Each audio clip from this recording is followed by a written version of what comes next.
a workshop, a true workshop, rather than a lecture. A lecture, you sit there for 2 hours and hear me go on and on and on and on. But as I said, what I like to do is do it as a workshop.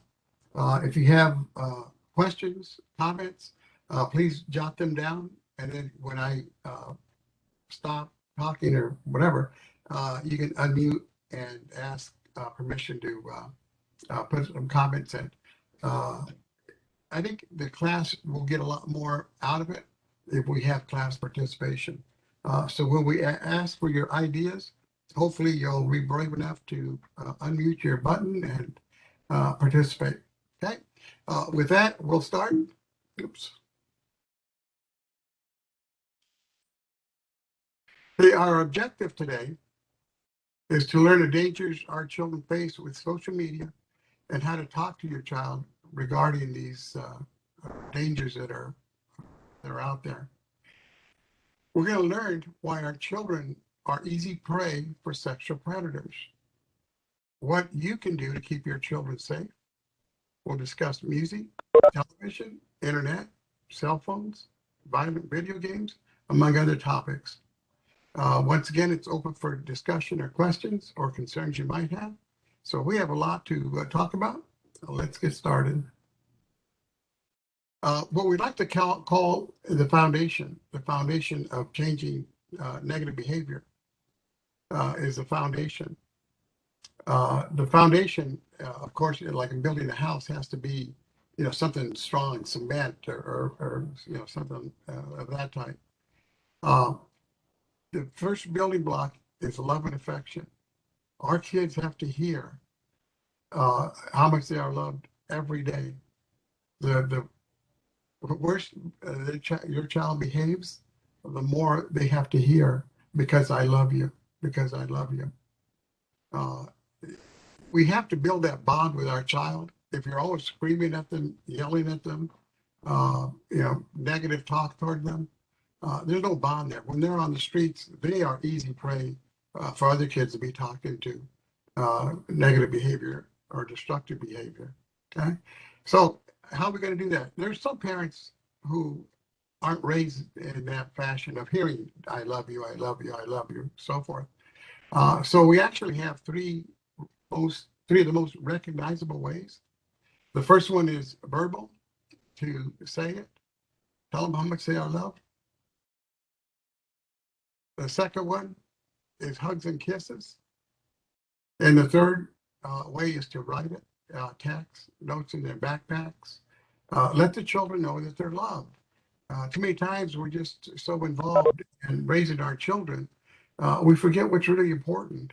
What's really important is that we have a bond in our family, love and affection. We talk to each other in good ways. The third one is, the second one is kids think differently than adults. I think we all agree on that, right? Normally, children of 12 years old don't act like a 30-year-old, right? We're going to get more into that so you can understand why kids act the way they do. The third building block is influence versus control. When your children walk out of the door to do whatever they're going to do, are the parents in control? Are the parents in control when the children walk out the door? Absolutely not. You have no control over them when they're on the streets. What you do have is influence.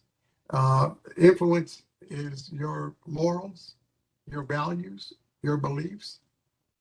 Let's use the example that you take your child to the grocery store.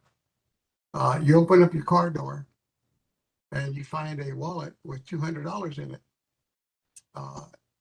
You jump back in the car and go, "Look, son, look, here's a wallet with $200. Let's get out of here before somebody sees us." What have we just taught our child? Dishonesty is the best policy. Okay? This is what they're going to take with them when they're on the streets. Let's use the opposite scenario of when you go to the grocery store with your child. You get out of the car and you see a wallet, you open it up, and there's $200 in it. And you go, "Oh, wow, son, look at this. There's $200 in this wallet. Let's go give it to the store manager. Somebody probably needed this money for groceries." See the difference? The morals, the values, the beliefs. What we do is what our children are going to do.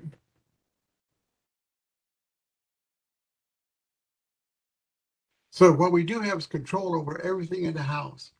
The parents control the house. I like to think of it as the parents are the captain of the ship. Now, for parents who give consequences, uh, we talk about spanking and hitting kids or whatever. Those don't work anymore. I know I have parents all the time who tell me, you know what, as a kid, I got beat. As a kid, I got smacked. And look at me, I'm a productive member of society. Well, unfortunately, well, or fortunately, you do that today, and you're going to end up in trouble. You're going to end up in more trouble than you care to be in, and you're going to be arrested. Good chance. Uh, we have better ways to consequence our children. Uh, what we recommend is what we call a T-spot. Let's take everything away for a short period of time. By everything, what do we mean? We mean that literally. iPads, iPods, tablets, music, video, television, it all goes. If we do that, you've really affected your children, okay? Because they are almost physically controlled or directed or not directed, plugged in to social media. That's their lifeline. So when you take everything away for a short period of time, it's serious. And the kids realize that it's serious. So you have to do it for a short period of time. Parents, how many times have you, uh, you know, consequence your child, I'm going to take your phone for 6 months. That's it. I've had enough. Are we really going to go through 6 months? Are we really going to hold that phone for 6 months? Believe me, after a couple of days, your child won't need that. You'll find other medias to use. Whether it's a phone that's not connected, they can go to McDonald's and use a hotspot. Um, they're not going to have the opportunity, the time to think back of what they did, that they're in so much trouble. But when you take everything away for a short period of time, that means the the child can read a book. Of course, you do homework, go to school, and so forth. And read. That's about it. Read um, and no social media at all.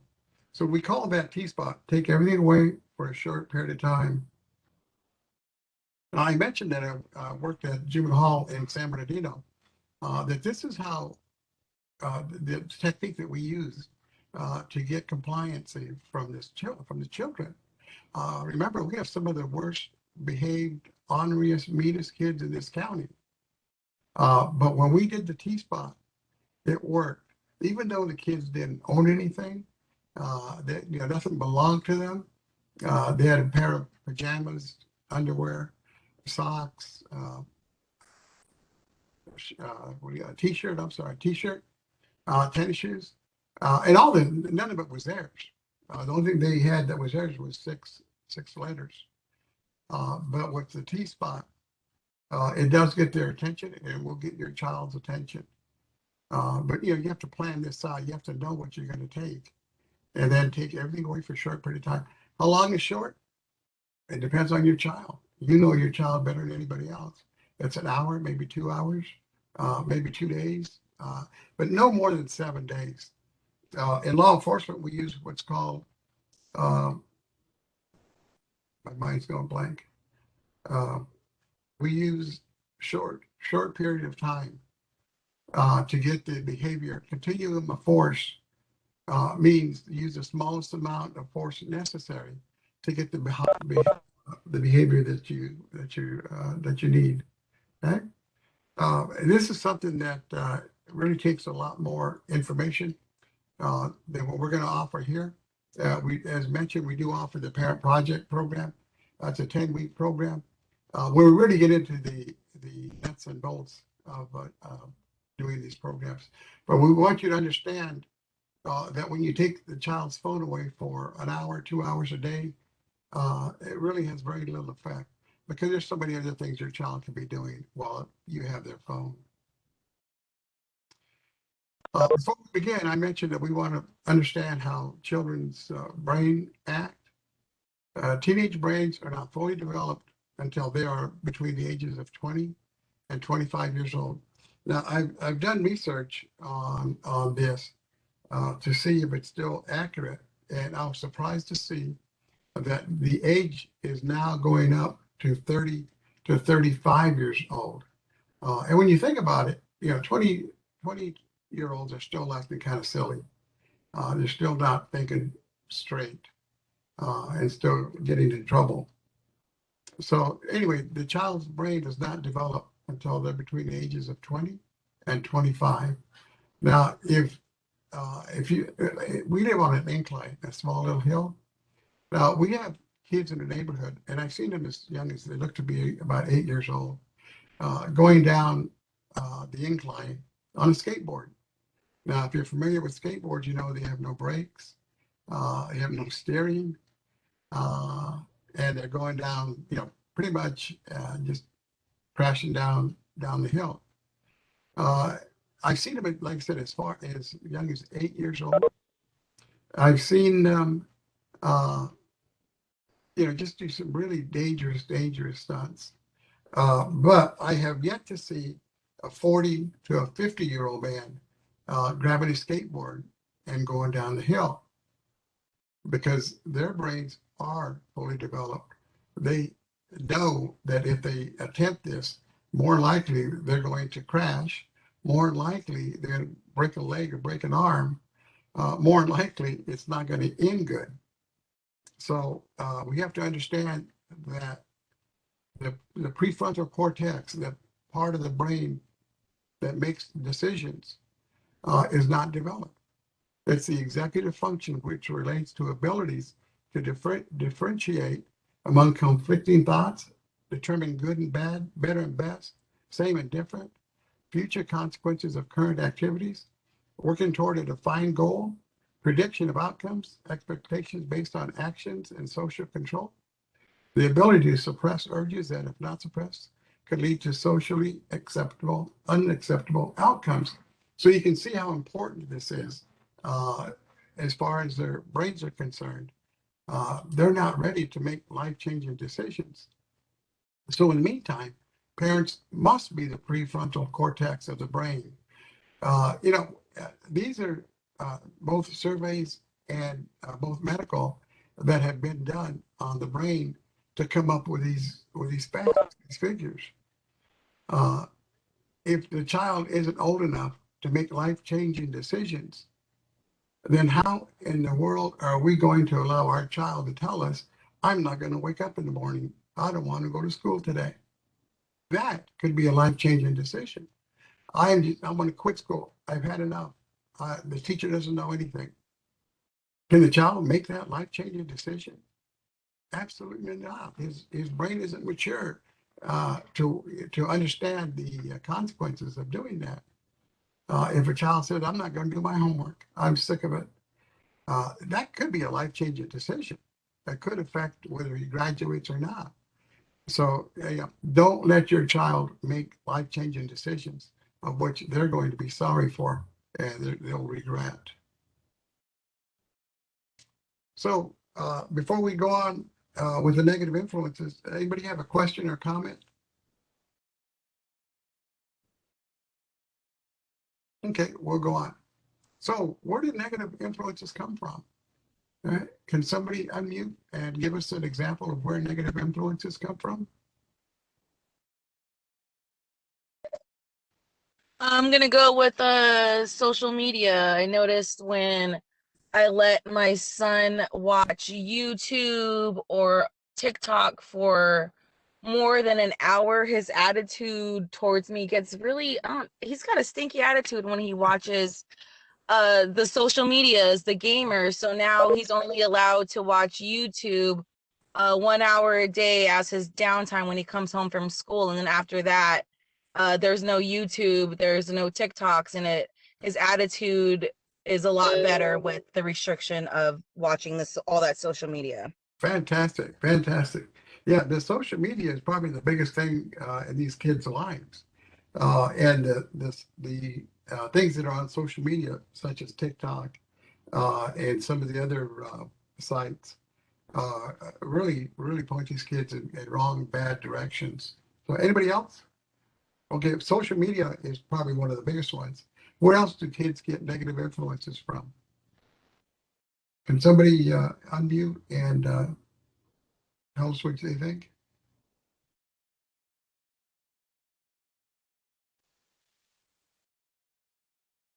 Miss Bouchard, you always come to the rescue. I was just gonna pop in.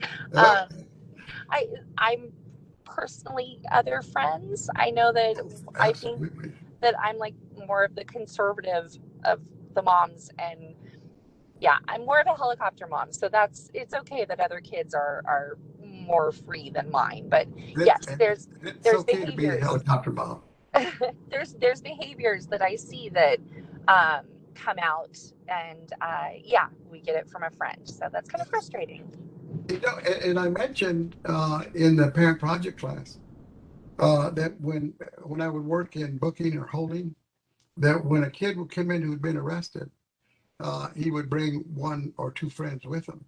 Uh, the majority of the kids that I booked in juvenile hall did not commit a crime. They did not commit a crime, but they were with somebody who did. So on that basis, they get arrested. So it's very important that the parents know who their kids are hanging around with because it will affect them. It could get them in trouble. Thank you. Thank you, Mr. Sharp. Anybody else? Karen Redondo? You have any idea where kids get negative influences from? Honestly, as bad as it may sound, sometimes they can get them from their own family members. If Absolutely. parents or brothers and sisters or even cousins, somebody that they're close with, has a bad attitude, a bad outlook on things, they pick up on that and they duplicate it and they don't even realize that they're doing it sometimes. That's right. That's right. Very good. Thank you. Thank you. Anybody else? Lorena Nichols? Where do kids I get negative influences from? I was thinking sometimes the movies or the TV that Oh, shows that they watch will contribute yeah, to that. absolutely. We're going to talk about some of the movies that are out, music and so forth. But you're absolutely right. But you know, the influences that our children have today, um, your job as a parent, it increases. It becomes more serious the older your children get. A lot of parents think that once their children have a little bit of hair in their chin, a little bit of muscle mass, oh boy, my job's done. I don't have to supervise or watch these kids anymore. They can watch themselves. That's when they really need the helicopter mom to know what your kids are up to and what they're into and what they're doing. Anybody else? Okay, we'll move on. Is your family prepared for today's media and technology? When children reach adolescence, they naturally begin spending less time with their parents. But there are some things that parents unintentionally ignore that helps rocket kids away from their family and their family's values. Parents must carefully monitor the music, which we were just talking about, to which their children listen, the TV programs they watch, video games, cell phones, the internet. They have so many negative things coming at them. It's a wonder that we get any kids that are normal. Today's media and technology, music, cell phones, TVs, computers, video games. We'll get into these. So let's talk about music. Everybody loves music. Listening to music and texting are the #1 teen activities in the country. Does music influence us? Anybody ever hear a song and you think, oh my God, I remember the day or I remember the time? Or I remember, we were having a good time, or this was when I was in junior high school. Music does influence you. If you ever listen to hard rock, full blast, your heart will start beating to the music, or not to music, but your heart rate will increase. Let's face it, the message our children receive in some of the music they listen to is garbage. Repeated exposure to illegal and immoral themes like violence, drug use, gangs, sexual involvement causes many kids to see things as normal. And I added the music awards, the last music awards that they had performers in thong type underwear. I mean, this is during prime time. Unbelievable, unbelievable. So, kids see this with the music, the violence, the drug use. These are normal. This is what we do. And that's what happens when kids are so involved in it or receive so much exposure. If anybody has a comment or want to add, you're more than welcome to. How about TVs in the bedroom? If you have TVs in the bedroom, who's watching what they're watching? I mean, who's supervising what they're watching? There's a lot of inappropriate content, even on cable TV. Anybody have HBO or Showtime?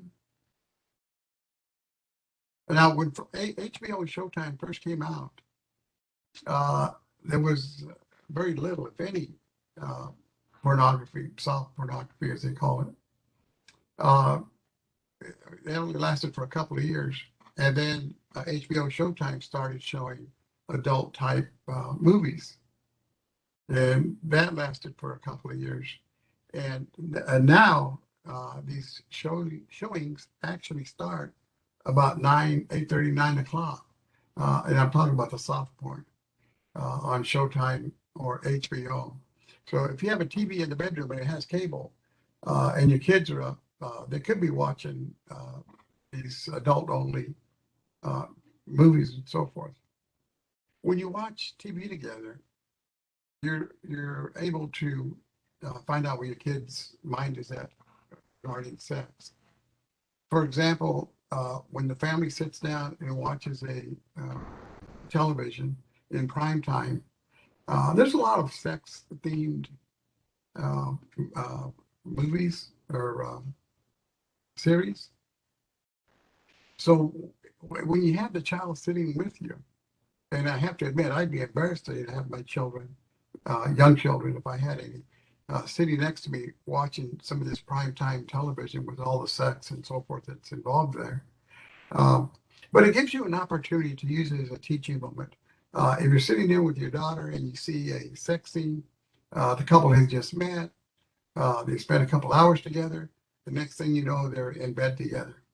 Turn around and ask your child, what do you think of that? They barely know each other. And 2 hours later, they're in bed having sex.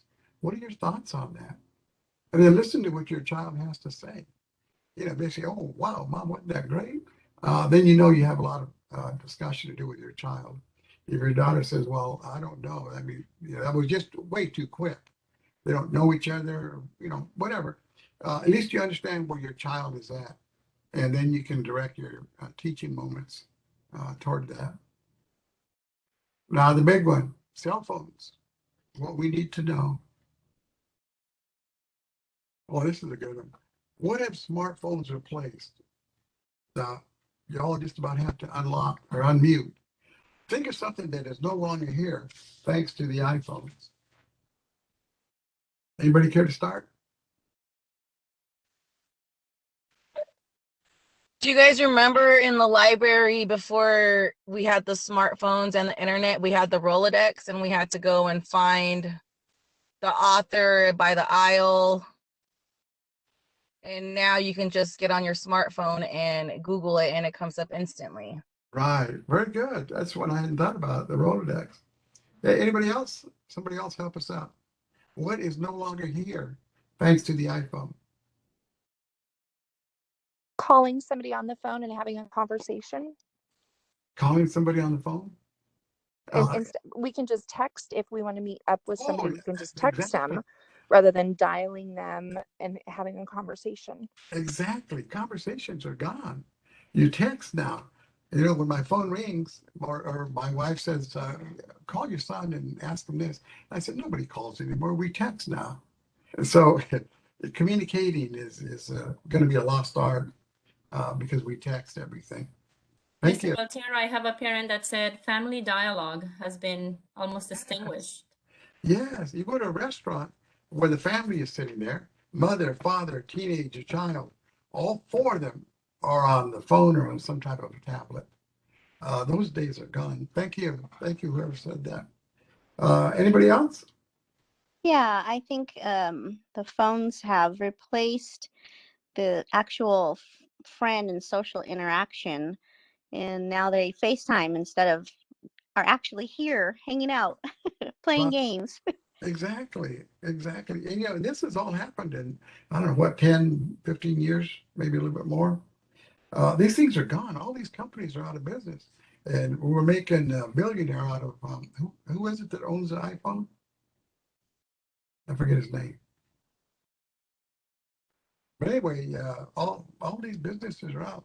Anybody else have something that's not there anymore? How about a dictionary?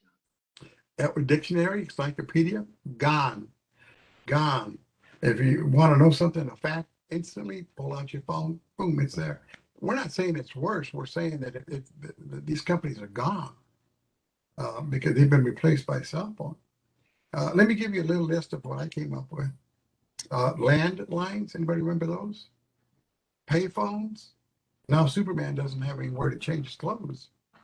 Calculators, DVD players, flashlights, camera. Anybody remember video cameras? I carried one of those big ones all through Hawaii on my shoulder. Oh, that was bad. CDs are gone, boom boxes, Rolodex, address books, calendars, alarm clocks, books, newspapers, compasses, GPS, fold out maps, watches, wall clocks, greeting cards, photo albums, trips to the library, pagers, weather channel, computers. Wow, such a list, all gone. All gone thanks to our smartphones. Who would know better than your internet where you shop?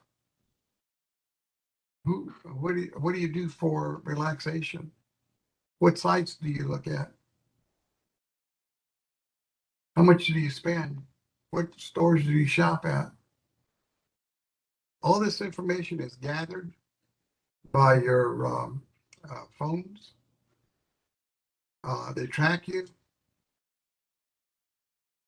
They know where you are at any time. So, you know, and those are things that just kind of have come on slowly. Any thoughts on that? This is a video we're going to watch on teenage smartphones.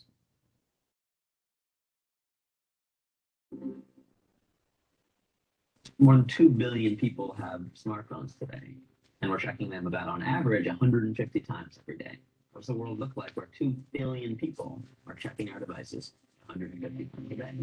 I was 9 when I first got my phone, and I can remember being on a school trip and one of my friends scrolling through Instagram, like, "What is that?" And she's like, "It's Instagram. You know, I'll help you make one." I was like, "Sick." When I got my first phone, it was almost instant. The first thing I got was Facebook because everyone was on Facebook and it's really wanted to get it. I took my phone with me to the bathroom and I connected my phone to my speaker, which I played music on. Go to school, the whole car ride I'm on my phone. So I'm on it late at nights. I sometimes fall asleep on it and then they have to turn off all the lights and take it from me. In social media, you need to have some thick skin. I think I have an unhealthy relationship with my phone and social media. My parents say I'm a bit addicted to it. I use my phone too much. It's become a habit, or like muscle memory. We want to have that recognition of people seeing like everything we're doing, and we want to have those comments and the likes to like reassure yourself that what you're doing is good. There's a lot of data that show that people get addicted to their phones because the same addiction centers light up as they would if you were using heroin. And also, if you're in love with someone, there's another part of your brain that lights up on an MRI. And people have that same part of their brain light up about their phone. What? I love my phone. They do, if you look at the brain. Social media is never the thing that's evil. You create a caring community, then well, social media will be caring as well. Things I think it's most important for teenagers and young people to understand is these devices are not designed for you in many ways. That you are not the customer, you are the product being sold here. And are you really using technology, or is technology using you? Wow, that's a powerful statement. And who's using the technology? Is it the phone companies or is it us? And the answer, unfortunately, is they're using us, for all the reasons I just mentioned. In regards to, they know where you're at, where you're going, who you're with, who you're shopping with, where do you go for vacation. All this information is gathered by your phone. Electronic communication is the most important thing in our kids' lives. Internet, cell phones, social media. Internet use must be monitored by parents. Parents must discuss the dangers of social media. Kids posting fights, dangerous stunts. 91% of school-age children post photos of themselves on Twitter. 91%, can you believe that? And that's Twitter and other social sites, social media sites. Is it necessary for parents to have the password to open a phone? Anybody have a yes or no? Yeah, I have all of my son's information, his passwords and his username, so I can go on to his TikTok or his Snapchat and just browse around as needed. How old? I'm sorry, your child is 15? He's 13. 13, okay. Now, how long has he had his phone? Well, his phone broke, so right now he's just surviving off of his tablet. Oh, he's having to suffer through that, huh? Yeah, poor thing. But and let me ask you one last question. How old was he when he got his phone? I think he was 11. Okay.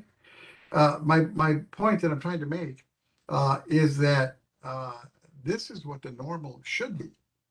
Okay, but I have parents who say, well, I'm invading their privacy. Whose phone is that?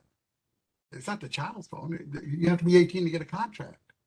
So it's not the child's phone. It's the parent's phone. Privacy is when the child goes to the restroom and closes the door behind them. What we need to do is supervision. Okay? You should have passwords to open the phone. If your child refuses to open the phone, refuses to give you the password, what does that tell you? Tells you they have things on there that you shouldn't be looking at, that they don't want you to see. Should children have the right to privacy regarding their phones? To a point. To a point. At juvenile hall, when kids got mail, we had to open the letters. We had to open them up to make sure there's no dust or cocaine or that kind of thing in there. And then we had to scan the letters. We don't read every word. We're just looking for certain drugs or gangs or, certain words that jump out. Okay. It's the same thing when you go through and look at your child's photos, pictures. You're not looking at every picture, you're just scanning them. Okay. But if you don't do that, how do you know your child's doing the right thing? You have to be alert to what your child has on their phone. Are parents allowed to view the child's pictures, videos, and texts? Absolutely. As I mentioned, the phone will not be the child's until they're over 18 and they buy their own, I guess. If a child refuses to give you the password, refuses to allow you to view the cell phone or pictures, as I just mentioned, what does that tell you? What could possibly be on that cell phone that you can't see? Anybody? What could possibly be on that cell phone that you can't see. I can't think of a single thing. Maybe a present that you bought, one thing out of thousands. Okay. And I mentioned, the family that goes to dinner and they take the cell phones. Every member of this, the family has a cell phone. They're all looking at it at the same time. When we give the child a cell phone, we usually do it at Christmas, maybe at their birthday, some kind of occasion. We wrap the phone up, give it to the child. The child opens it up and, oh my God, it's a cell phone. You are the most precious thing. You are the best parents in the whole wide world. And we're over here shining. We're the best parents in the world. And that's the end of it. That should only be the beginning of it. Because prior to giving the cell phone, prior to the delivery of the present, the parents have to sit down and make out a contract. When you go to bed, the phones go in the parents' room on the charger. The child, of course, will say, well, Mom, I needed to wake up with. Okay, we'll get you go to the $5 store, we'll get you a little alarm clock. But Mom, I listen to music before I go to bed. Then we'll go find some type of little player that'll play music in their room. What happens is that when a child takes that cell phone to bed with them at 9 o'clock or 10 o'clock, whatever it is, they're not going to bed. They're going to be texting for a while. They're going to be looking on Facebook or TikTok, one of those social medias, maybe even playing games on their phones. So you're kidding yourself if you think that your child is going to go get in bed and then go night-night. Unfortunately, their brain doesn't work that way. Now, I know parents, children who have had their phone for a while are not going to like that, but we'll get over it. And I think Okay, so can I share something real quick? Yes, please. Okay, so my son, he has the tablet, and I have the family link, so like the phone shuts off like at 9 o'clock, and he can't get back on it until school starts. Well, for whatever reason, I took off the app because it was acting up, and I didn't put it back on, and so he's been going to sleep with his tablet like charging in his room, and I had gotten up to go check on something, and I caught him on his tablet. And I was like, what are you doing? He's like, oh, I'm just checking the time. I was like, really? Because there's a clock right there. So what are we gonna do? He was like, you're gonna take my tablet. And I was like, yep. I was like, I'm taking your tablet. I'm like, it's going in my room. And so the next day, I gave him the tablet back, and when it was time for bed, I was like, so I'm taking the tablet back to my room to get charged. Do you know why? And he's like, yeah, because I was on it when I wasn't supposed to be. And I was like, cool. And we moved on. Like, I thought it was going to be a big old thing and he was going to make a stink, but he gave up the phone or the tablet and said, here, put it in your room. I messed up. So I was shocked. Yeah, a lot of parents are afraid to take the phone away because they're thinking, oh, here comes a battle. I had a hard day at work today. I don't want to put up with this. But like you say, you do it, and sometimes you're going to be surprised. They're going, oh, okay, Mom. We had a granddaughter over one weekend, and the first night we let her stay up, kind of late on her phone or tablet rather.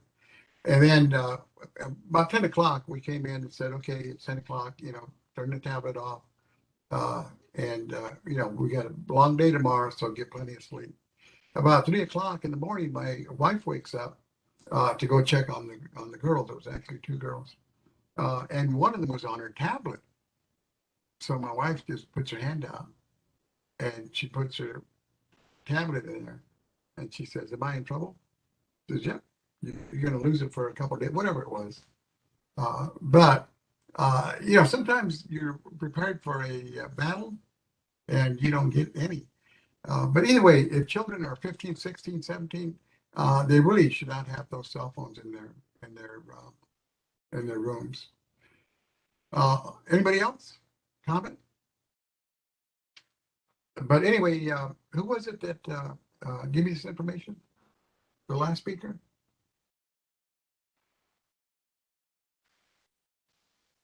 I'm sorry, who was it? What did you say? Yes, It's Michelle. Michelle, okay. See, now, what Michelle did is the right thing. Immediately take it away. If they get upset or whatever, they'll get over it. But the children have to get enough sleep. But we're going to talk about sleep patterns in a few slides here. If a child refuses to give you a password or refuses to allow you to view the cell phone, okay, sorry about that. Everybody back? Thank you, Mario. The benefits of having a tech person in the family. Okay, everybody back? Who's not here? If you're not here, say so. Nobody caught the sense of humor there. I chuckled. Oh, thank you.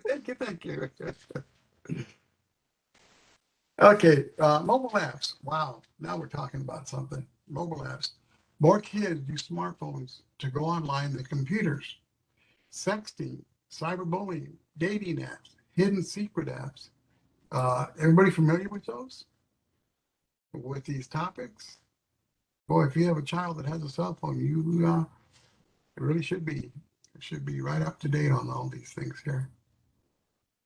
I'm going to show you a video here of it's a person talking girls out of their house, children talking them out of the house, and listen to how long he's been texting with them. You'll find that it's less than a week, and in that time he actually talks the young ladies out of their house. So share with me or join with me as we share this video. What's up, guys? I'm Kobe Person. How easy is it for a pedophile to pick up an underage child using social media? Well, today we're going to find that out. I made a fake profile on Facebook posing as a 15-year-old boy. With the parents' permission, I friend requested 3 girls, ages 14, 13, and 12 years old. I've been talking to these girls for the last 3 or 4 days, and today we're supposed to meet up. What we found in this video is shocking and something everyone should see. Be sure to watch until the end and use what we've learned in this video to better educate your friends and family. Hope you guys enjoyed the video.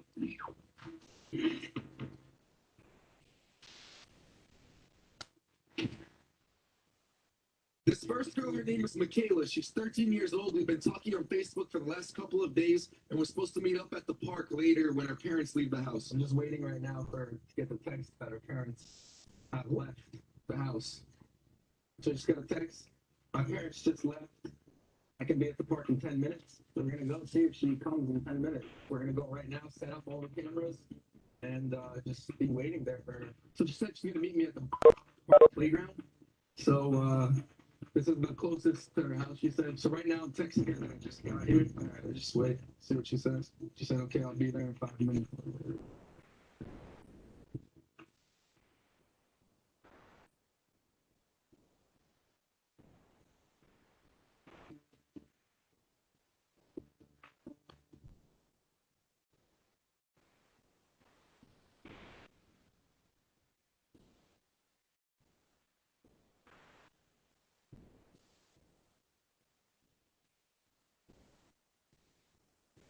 She's coming, yeah? Michaela? From Facebook. Michaela! Where is he? Are you out of mind? He could have been a pedophile. Why would you do this? Yeah, you know that I could have been anyone. Like you talked to me for the last 4 days. You've been talking to me on Facebook.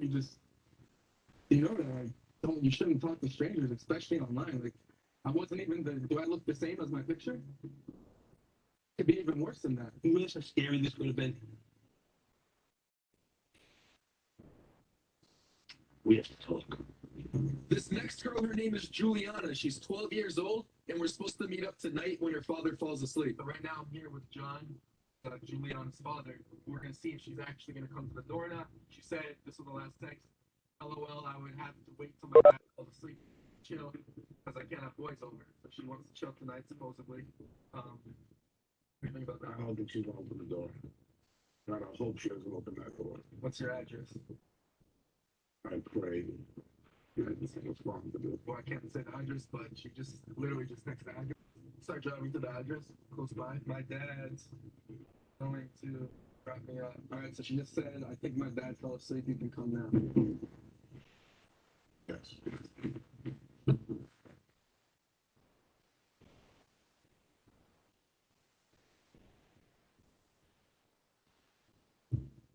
I'm outside. Come to the front door.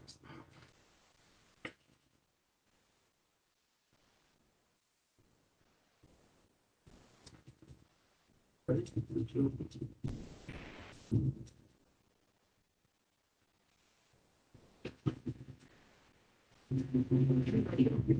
over here. What's wrong with you? What's wrong with you? How can you do this? You're 12 years old. You're 20 years old. You've been raped and murdered. You already lost your mother. What would I do if anything happened to you? What would I do if anything happened to you? No, you haven't do this again. I would do anything with this again. This next girl, her name is Jenna. She's 14 years old. We've been talking online over text message and even had a phone conversation. So right now we have the parents of Jenna. Jenna thinks her parents are going out tonight for date night. She thinks my brother is going to be driving, so she's going to get in the car, but she doesn't actually know that it's all just me.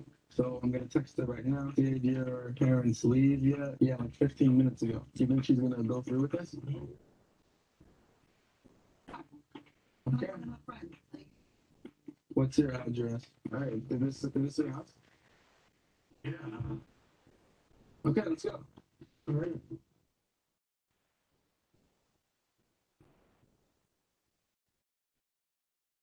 We are here coming out. You don't think she's coming out? She better not be coming out. The door open. Yeah, please.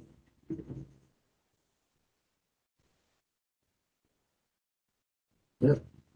Let's see if I Can't believe this. Yeah. Oh, is it not? Look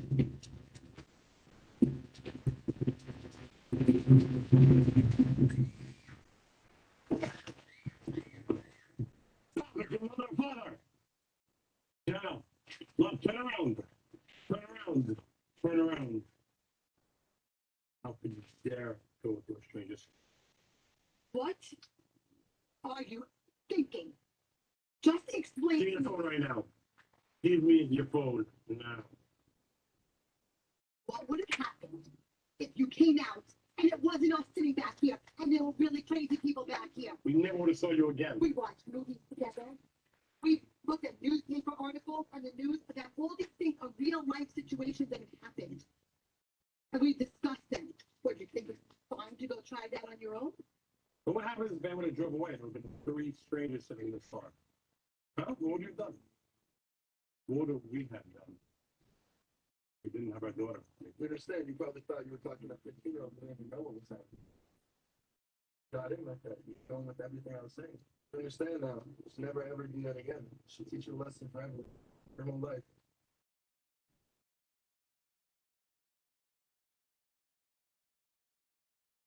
Make sure you guys go on Snapchat. You can see on every single video. Before the video comes me on Snapchat at Wow, if that doesn't shake you up, I don't know what will. Anybody have any comments on that? On the video? This is happening much too often, way too often. With the kids' brains not fully developed, they're believing all the stuff that they hear. Back in the old days, by that I'm talking about 50s and 60s, child predators had to go sit in front of a elementary or middle school, or maybe even high school, and sit out there and wait for the kids to get out of school, and then look for the child who looked as if they were lost, lonely. That would be the child that they would focus on. They would also look for children who are dressed provocative for their age, and that would be another target. Today, a sexual predator just has to sit on his computer looking at Facebook, going through pictures, looking for the same thing. A child who is lost, unhappy, maybe so-so looks, that they would contact these children, and that would be their targets. Now, let's look at some of these facts and we can understand why the danger is out there. In 2019, 95% of the children aged 3 to 18 have a computer at home. 95%. 1.3 million pornographic websites. Do we need that many pornographic websites? 1.3 million different pornographic websites. 104,000 registered sex offenders in California. This one I just got out, I researched this one this week, and what we had in our PowerPoint was 75,000. And that was in 2019 also. So in 1 year, 2 years, I'm sorry, it was 2018, I believe it was. It's increased that much. Registered sex offenders in California. One of the things that's happened is that our prisons have become overcrowded because of Assembly Bill 109. There was an overcrowding, and the prisons, jails were ordered to reduce their population. So a number of things had to happen to let these people out. One of them was if it was if they had less than a year left on their time, regardless of the crime, they were sent to local probation and local county jails. And from here, they had overcrowding also. So a lot of these folks were managed to get out of jail. And then Proposition 47 and 57 also.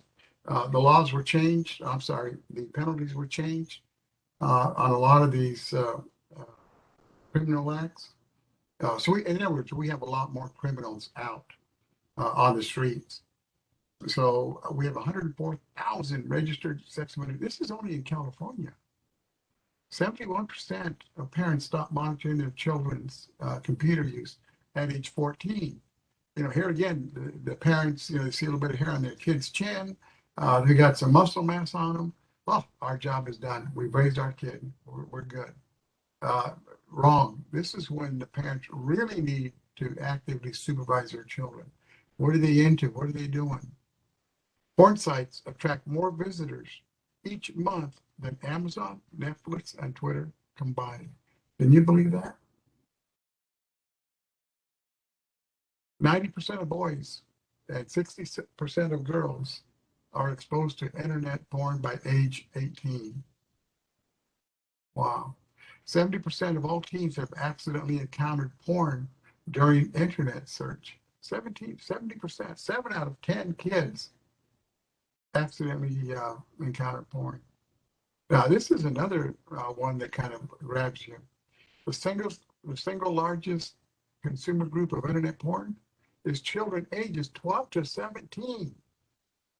12 to 17. And who has put that ability in their kids' hands? Who is responsible for putting that porn in the child's hands? The parents. The parents who buy these cell phones to children who aren't ready for them. The parents of these children who don't monitor what their kids are watching. The parent of the kids who haven't learned or won't learn how to put locks and traces on their children's phone.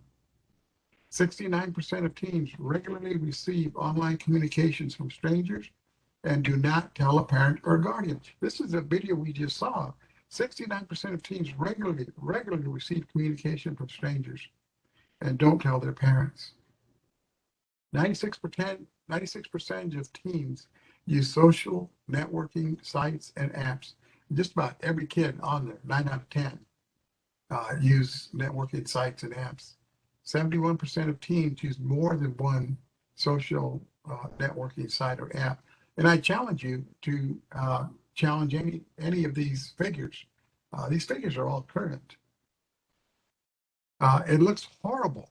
It looks horrible because it is horrible. Even more disturbing, the average age of children exposed to hard pornographic images on the internet is 11 years old. Can you imagine your 11-year-old looking at some of this garbage, some of these sex acts that are on the internet? All they have to do is click. They don't have to prove that they're over 18. They don't have to sign up for a subscription. They don't have to pay $14.99 a month. All they got to do is click, and there it is. The damage is being done to our children from viewing these sex acts, how they look at sex, what they think it is, and their whole view becomes distorted. And then there's children who run across porn by accident or were curious. All that is in our child's hands. All that is available to them. You know, I like to talk about the past. 60 years ago, 50 years ago, it was just about impossible for your child to see pornography. At that time, pornography was just breasts. It just wasn't available. It just was not available. And then with the beginning of Playboy, that started with the magazine type things where, you know, kids can get a hold of it, but there was no sex acts to be seen. Here again, the only thing they saw was the upper part of the body. So, you know, this wasn't available to children, but they sure are now. Any comments? Now, another danger, children taking provocative or nude photos. And remember, the phone doesn't belong to the child. The responsible party is the parents. Now, I like to use the analogy of slumber parties. You know, kids, middle school, high school, the girls will get together and have a slumber party at one house. The boys will get together and have a slumber party at another house across town. They're texting back. They're not talking. They're texting back and forth, texting back and forth. The more they talk, the more comfortable they're getting.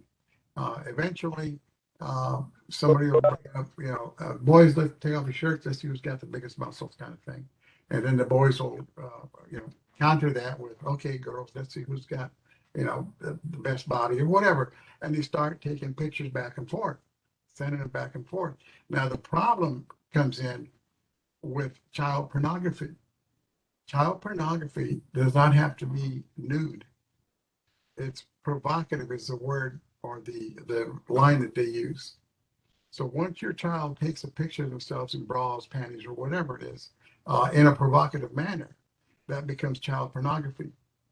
So when that photo is sent to the boys have received child pornography.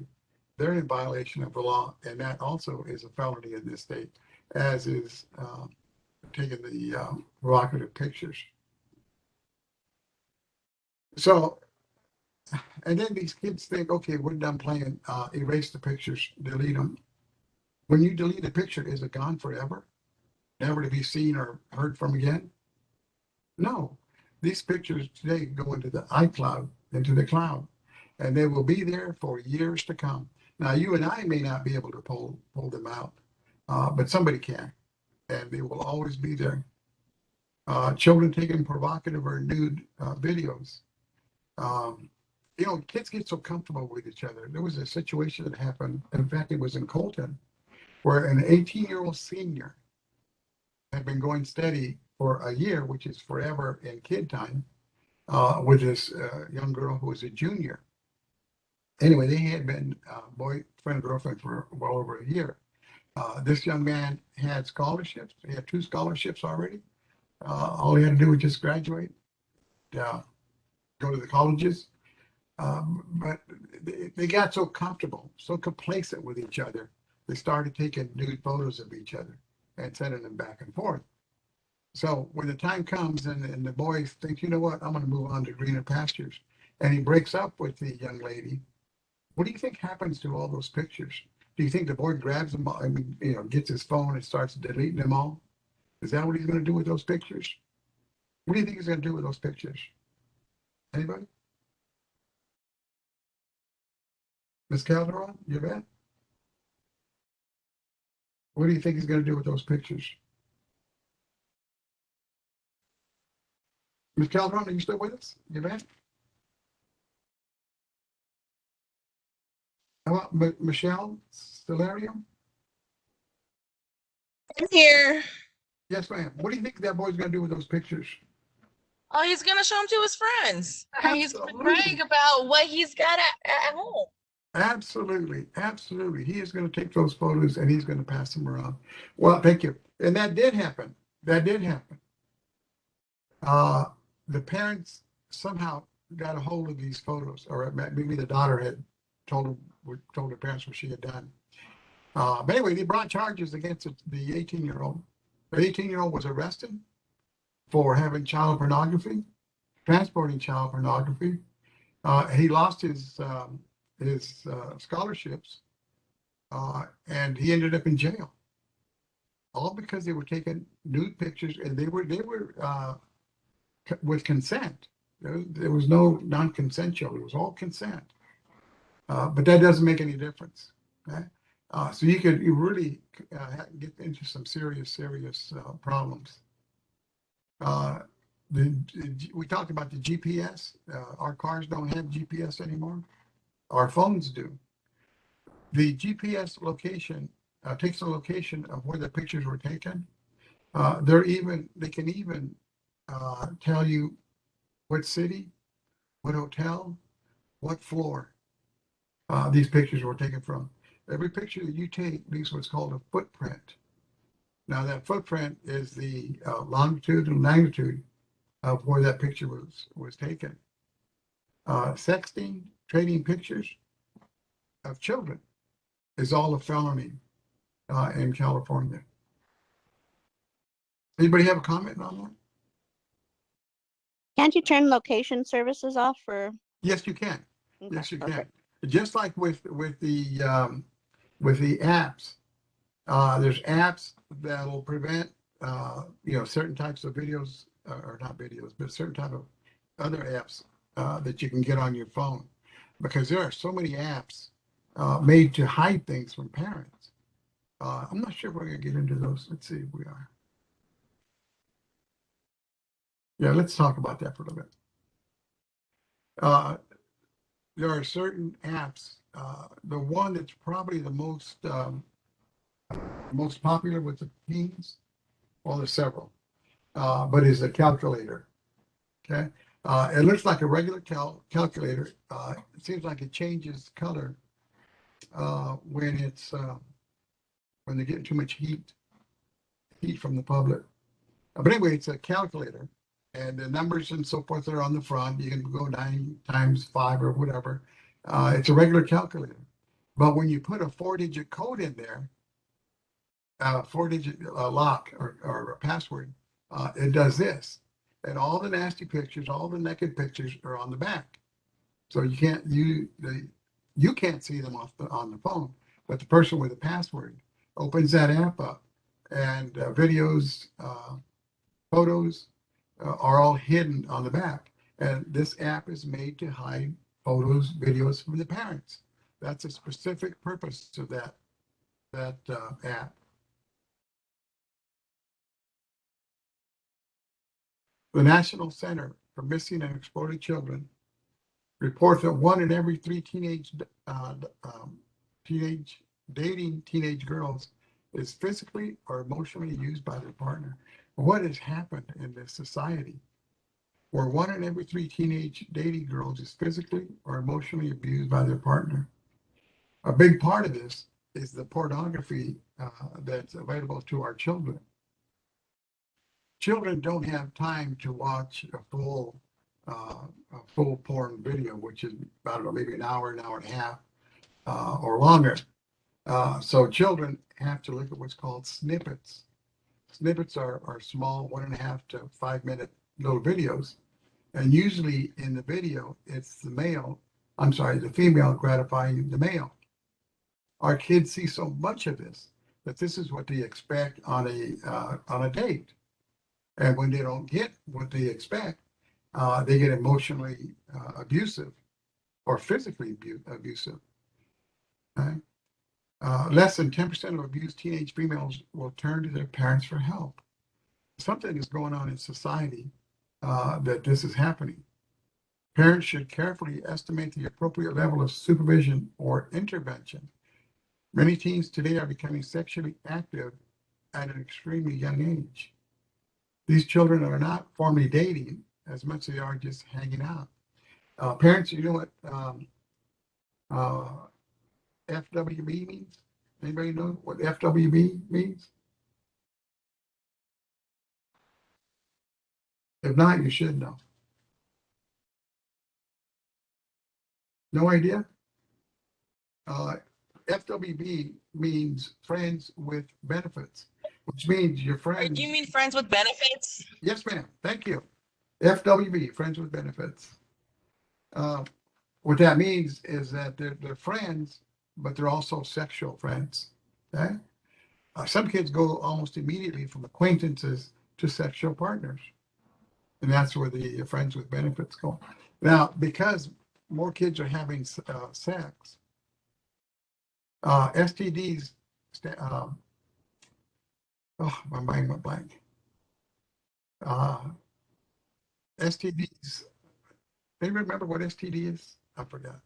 My mind went blank. Anyway, they hit the record high. Sexually transmitted disease. Thank Sorry. you. You saved You're me. welcome. Oh my goodness.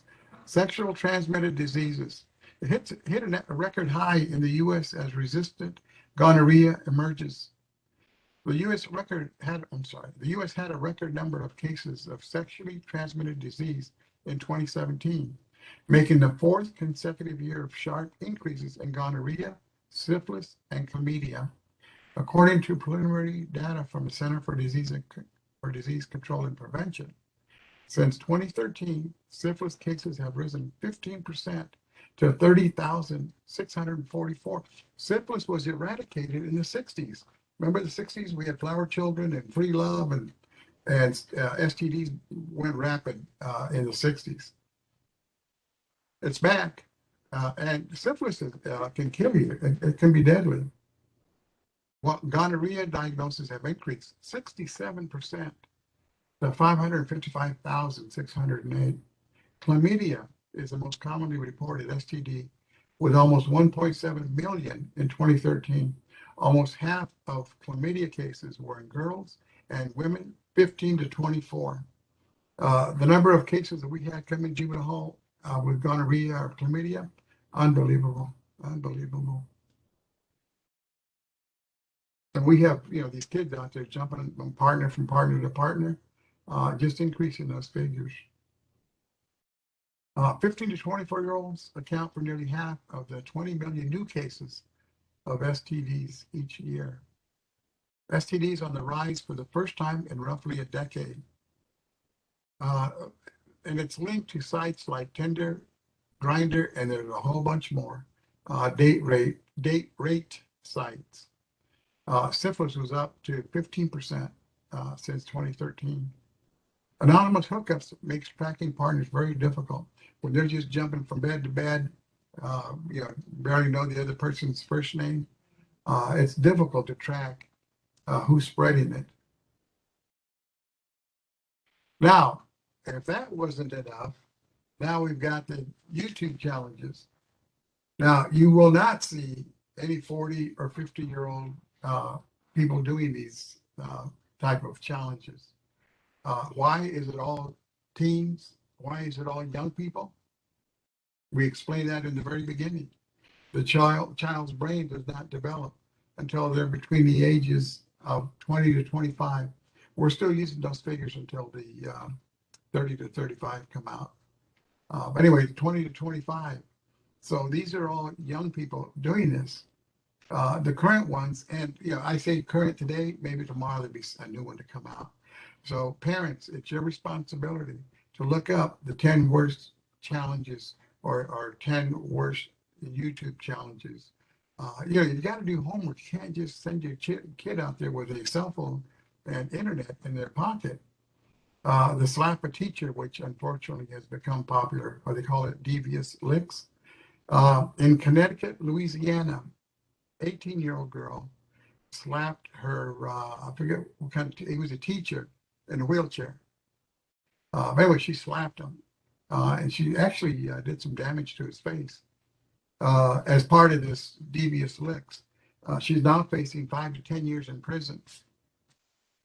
Destroy school property. I think Mr. Tasaka said that that's even come to Terrace Hills Middle School now. The challenge is to destroy school property and put it on video. Milk crate challenge. Anybody familiar with that one? Milk crate challenge. That one is extremely dangerous. They stack milk crates, you know, that are hard plastic, little box kind of thing. They'll stack them at like staircases and then down the other side. The idea is for the challenge, rather, is for the child to go to the top of the stairs and then go down. But what will usually happen is that the pyramid will break and break up, and then the child falls. 99% of the time, they're going to fall on their backs. Then they're going to do damage to their backs. Destroy school property and videotape it. That is, tearing down the soap dispensers, the toilets, or whatever, and they videotape it and put it on the internet. Outlet challenge. Anybody familiar with that one? That's a fairly new one. They take the plug, the charger for your phone, and put the little prongs halfway into the outlet, and then they drop quarters on the metal, and it throws some pretty good sparks. That's the outlet challenge. You'll know if your child's doing that by the burns on the sockets of the outlets. Baby swing challenge. Anybody heard that one yet? The idea is for the teenager to crawl into a baby swing at the park and then video themselves trying to get out of that chair. Normally what happens is that the fire department has to be called to cut the child out. And then of course the parents are billed for the fireman's time and for the baby swing. Cinnamon challenge. The child takes a spoonful of cinnamon and then tries to whistle or whatever.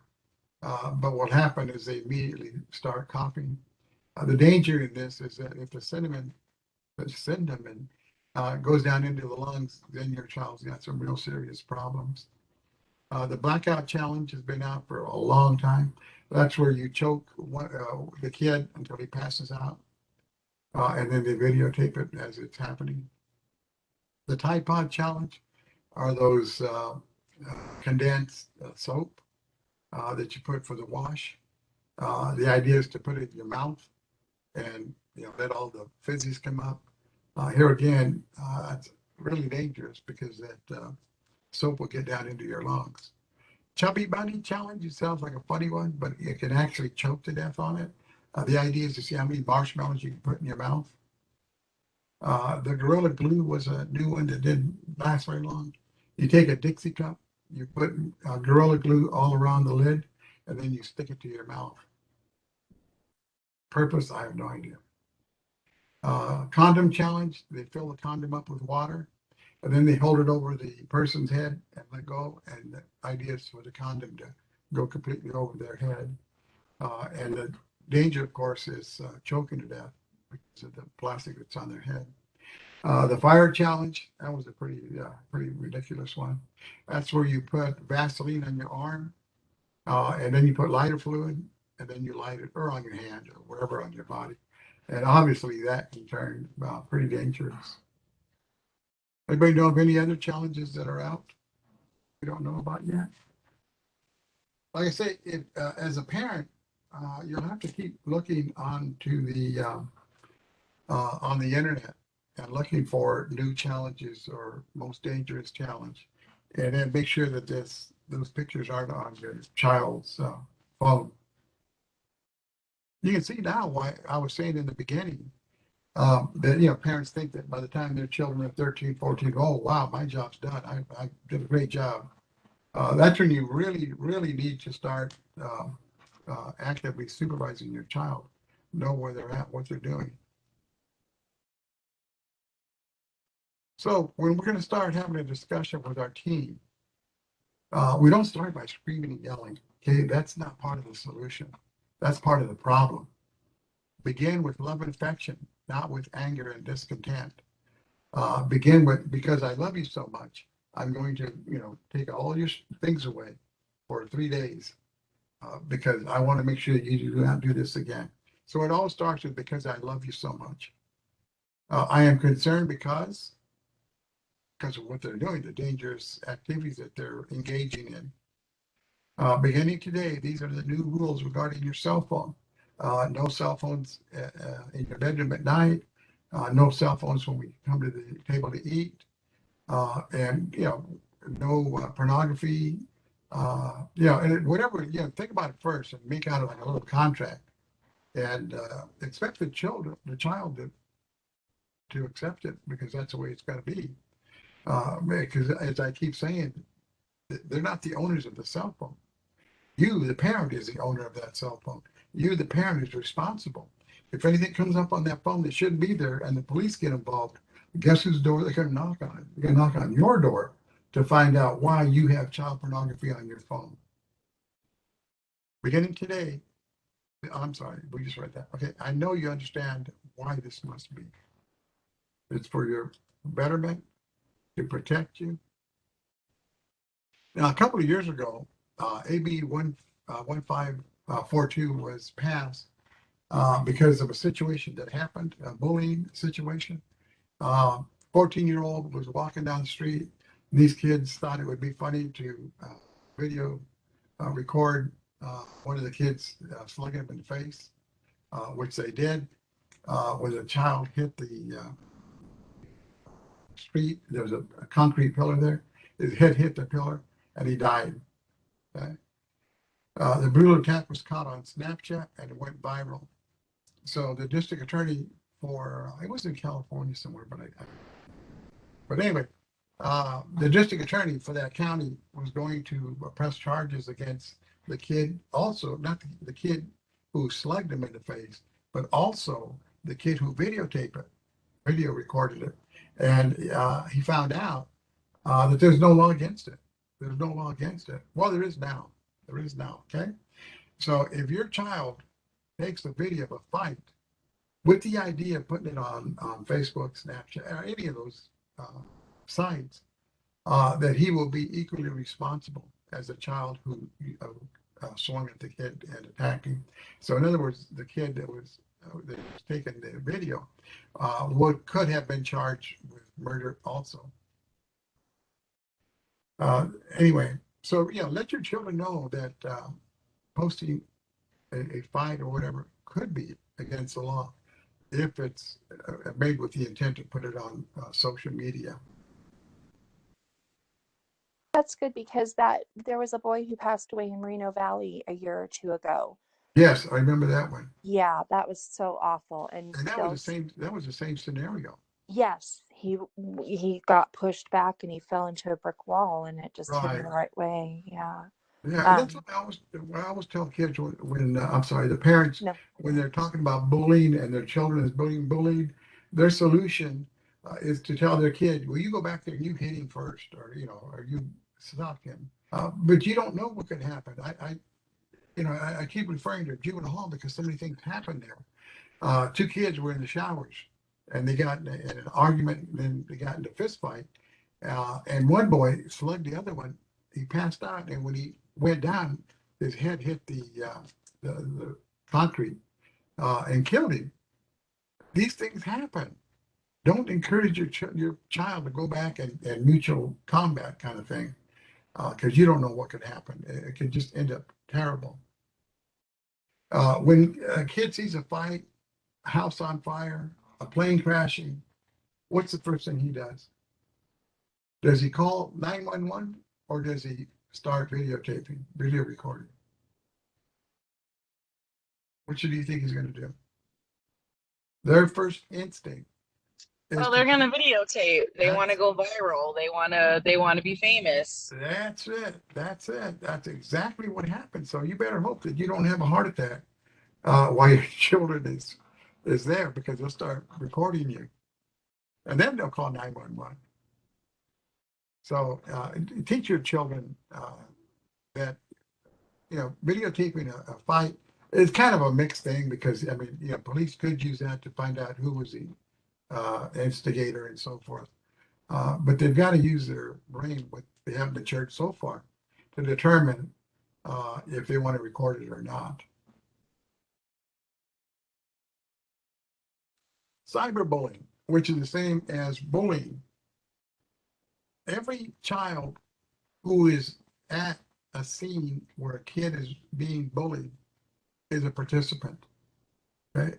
Every child who is watching this is an instigator. I'm part of the bullying group. What part does your child play? Does your child participate in the bullying? By that I mean encourage the bully to hit him again, or come on, push him, or whatever. Or is he the one that watches, doesn't want to get involved, and encourages bullying because he doesn't want the bully to come back at him? The third one is doesn't like the bullying, but says or does nothing and stays to watch. Most people would think that that's the kid who's staying out of it, but he's not, because part of the reason the bullying is doing these things is for attention. So if your child is standing there watching, then he's part of the problem.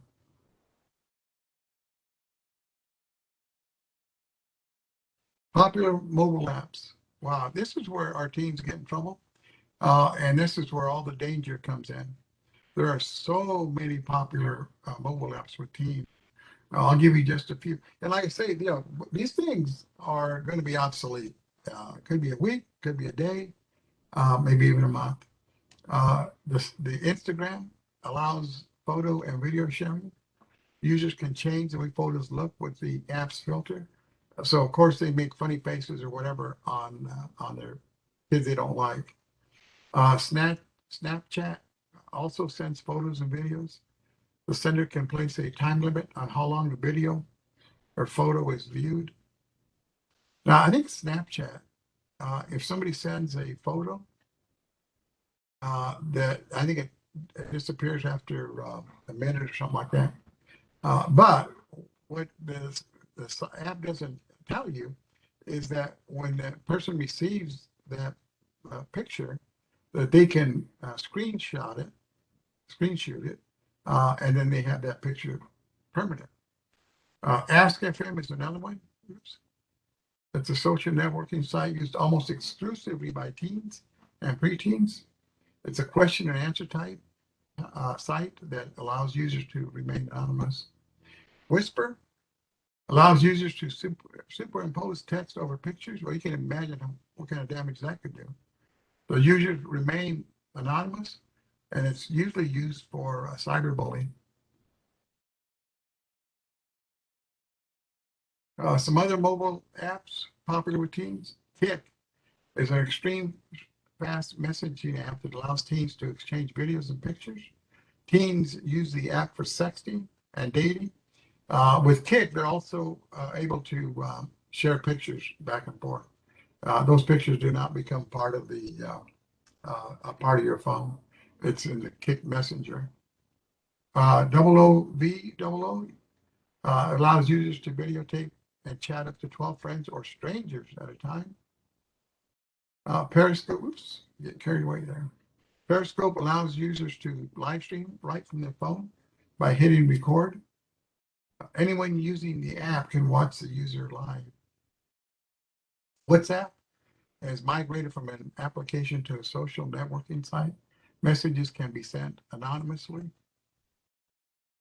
Blender, Chat Roulette, Down, Formspring Me, Feed, Street Chat, Tinder, Tumblr, and they go on and on and on. Also have the capabilities of the apps described in more detail on the previous slide. Hidden or secret apps are another area of concern. One such app looks like a calculator. That's the one I was explaining. That's probably the most popular one with children. If you go to the apps and pull up a calculator app, you'll probably see there's probably more than one now. But this is the reason why it's so hard for parents to actively supervise, because there are so many applications are made to hide things from you, pictures, videos, all kinds of things. So you have to, not be tech savvy, but at least know how to pull these things up. For example, on the internet, pull up any of these apps under the Google and find out what they're all about. Other versions allow teens to go online without leaving any browser history. It used to be that on your computer on the very top, it would have file, view, or whatever, history, and so forth. But if you hit the history, it would show you all the sites that computer has been on. So a parent can go after a child finished using the computer, hit history, and it would tell them all the apps that were opened. But because it's the only reason I can think of, because children look at child pornography. Now the computers, if you hit history, there's a way to delete it. You just right click it and then delete it. So you take out all the porn that you've been looking at and just leave the other ones out. So sexting, texting, sex, talk, or photos, videos between people, most often between boyfriend and girlfriend, but sometimes it's about letting someone know you're interested in the hookup. 51% of teen girls say they sent sexy photos under pressure from a guy. Half of all teenage girls have sent a sexy photo. Wow. 22% of girls and 39% of guys have sent sexual content to those they wanted to date or hook up with. 52% of girls did so as a sexy present to a boyfriend. Half of all girls have sent a sexy present to a boyfriend. Parents, you got to be on the lookout. A July 12, 2012 survey reported 25% of teens have sexted. 76.2% of teens asked to text, whether they were sexed or not. Of those, that percentage have engaged in intercourse, compared to 38.2% not asked to text. Of those asked, 68.4% were girls, 42.1% were boys. 16 and 17-year-olds most likely to be propositioned for a photo. The older the child gets, the more they're going to be propositioned for a photo. Back in the day, if you wanted to take a provocative picture or a nude photo, you couldn't do it with your camera, because you had to take your camera into a store to have them develop your pictures. So you didn't want to do that. So along came Polaroid, and then for those that were adventurous, they could take Polaroid pictures of each other, look at them, enjoy them, and then tear them up or do whatever they want to do with them. But today, kids have cameras in their hands in privacy. They're free to take pictures of whatever they can talk the other person into, and then share them back and forth. So it's a lot easier for kids to do that. Ooh, really, video games, violent video games. Do video games make a difference? The young man who opened fire at Columbia High School, at the movie theater in Aurora, Colorado, and in other massacres had this in common. They were video gamers who seemed to be acting out some dark digital fantasy. It was as if all that exposure to computerized violence gave them the idea to go on a rampage, or at least fueled their urges. The quality of videos today are such that it is so realistic that armed forces, law enforcement, all use video, not games, but video, to train how to kill. I know in probation, we had one large ceiling to floor screen, and then one on each side, kind of in a diagonal, okay? And then the scene would break where somebody would come out with a gun or whatever, and you had to decide what you were going to do. They were so realistic that if you shot and made a headshot, the bullet will go in a small hole and just splatter out the back. Do our kids need to learn how to kill? Do they are they going to get comfortable in seeing people getting their heads blown off? I mean, they are really realistic. These kids become complacent, where it doesn't mean anything to see all this blood shooting out and all this maiming and so forth. So, what do parents need to do? Talk with your children about the internet and the computer use. Engage your children to protect their reputation. I mean, this is really a must-do. The internet is so powerful, so dangerous, that to give your child a phone without direction is criminal. It's just horrible. Actively supervise all of your child's media, music, video games, apps, etc. Learn instant messaging slang. For example, www.Urban Dictionary, that initials that I gave you a few minutes ago, friends with benefits, WFB, those are the kind of things that you'll find in here under Urban Dictionary. And then for abbreviations, like we just said, another one is www.netlingo.com. Learning all you can about your child's smartphone. Learn all you can. Is there any hidden apps? Anything that your child doesn't want you to see? Have the passwords to cell phones, tablets, social networking sites your child uses. If the child refuses, hold the device.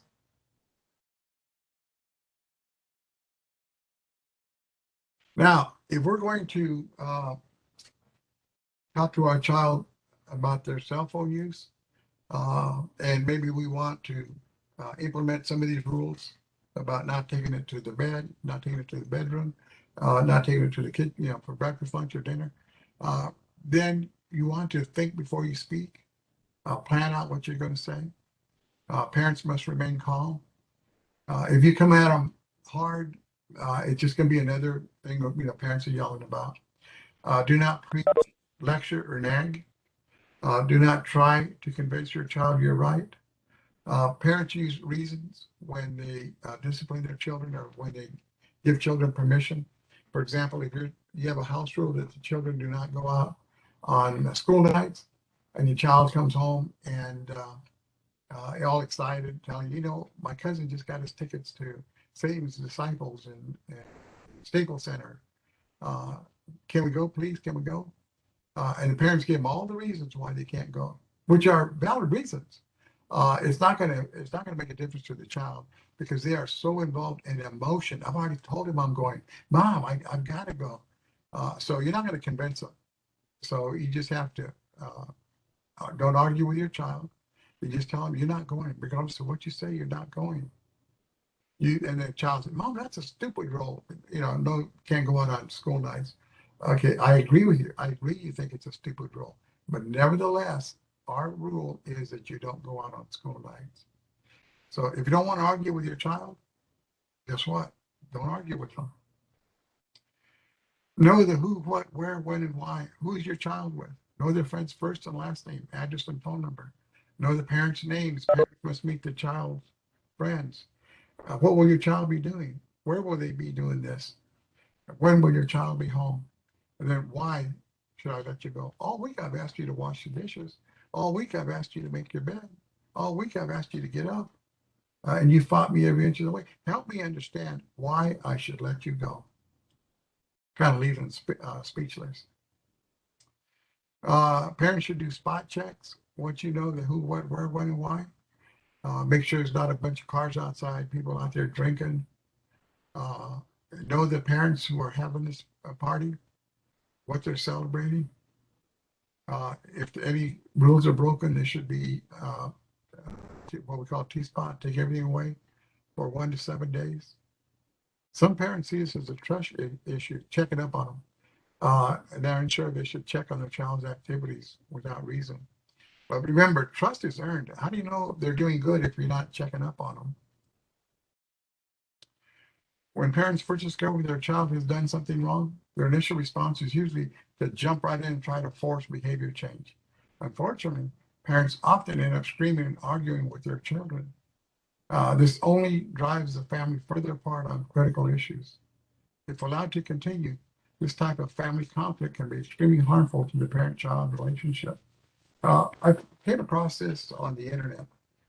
It's by Great Heroes. I'm not familiar with them, but it says, quit yelling at your kids before they go to bed and expect them to sleep well.